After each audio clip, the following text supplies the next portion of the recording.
CM TV Telugu news. నిజం నిద్రపోదు, ప్రశ్న ఆగిపోదు. ఈరోజు వామపక్ష పార్టీ మరియు ఎంఆర్పిఎస్గా ఈరోజు కోట్లపల్లె గురుకుల పాఠశాలను పరిశీలించడం జరిగింది. ఇక్కడ విద్యార్థుల పరిస్థితి గందరగోళంగా ఉంది. మేము ఈ కొత్తగా ఏర్పాటు చేసిన గురుకుల పాఠశాలను ప్రారంభించకముందే మీరు తొందరపడి ప్రారంభిస్తూ ఉన్నారు.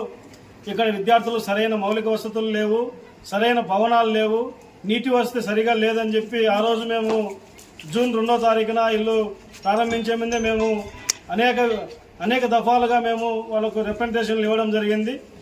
ఏ ఒక్కరు కూడా జిల్లా కలెక్టర్ మొదలుకొని క్రింది స్థాయి ప్రిన్సిపల్ వరకు ఎవరు కూడా మా మాట లెక్క చేయకుండా మా మాటకు కనీసం రెస్పాన్స్ కూడా లేకుండా ఇక్కడ పాఠశాలను స్టార్ట్ చేయడం జరిగింది.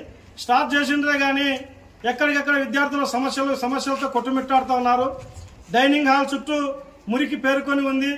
అనేక దఫాలుగా అనేక ప్రజా సంఘాలు పార్టీలు అనేక దఫాలుగా అర్జీలు ఇచ్చినా కూడా ఏమాత్రం డీసీఓ గారు దానిపైన యాక్షన్ తీసుకోలేదు. అదేవిధంగా ఏవైతే ఓవర్ హెడ్ ట్యాంక్ నుంచి కిందికి వాటర్ సప్లై వస్తున్నాయో ఒకేసారి ఒక 2 వాల్వులను ఆఫ్ చేస్తే మొత్తం ఎక్కడికెక్కడ పైపులు పగిలిపోయే పరిస్థితి.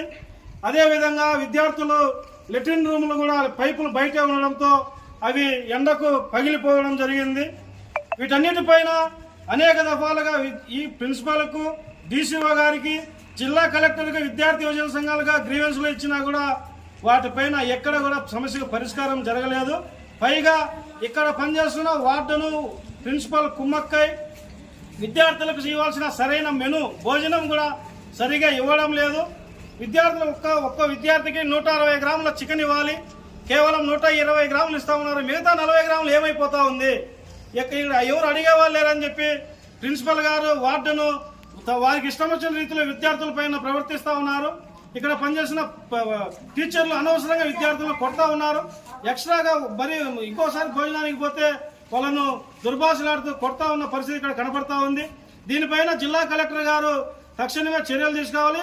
అదేవిధంగా నారా లోకేష్ గారు విద్యా వ్యవస్థను పటిష్టం చేయాల్సిన నారా లోకేష్ గారు ఈ తోట్లపల్లి మహాగురుకులం పైన దృష్టి పెట్టి ఇక్కడ ఉన్న ఆ ప్రిన్సిపల్ని ఎవరైనా వచ్చి ఏదైనా అడిగితే నన్ను ఇక్కడి నుంచి పంపించండి, నేను ఇక్కడ పనిచేయాలని చెప్తా ఉన్నాడు.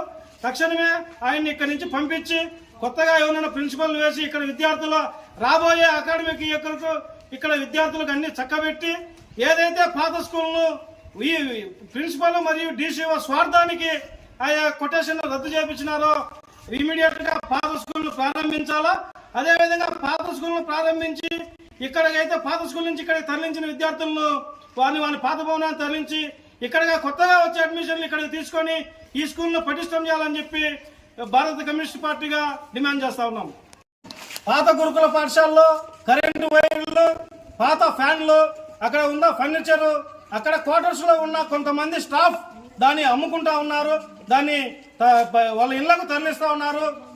అక్కడున్న స్టాఫ్ పై చర్యలు తీసుకొని అక్కడ ఏవైతే కరెంటు వైర్లు కానీ ఫ్యాన్లు కానీ ఏదైతే ఫర్నిచర్ ఉందో దానికి సంబంధించి అక్కడ ఎవరైతే అవినీతి ఇక్కడ పాల్పడినారో వాళ్ళని విధులను తొలగించి వారిపైన చర్యలు తీసుకోవాలని చెప్పి ఈ సందర్భంగా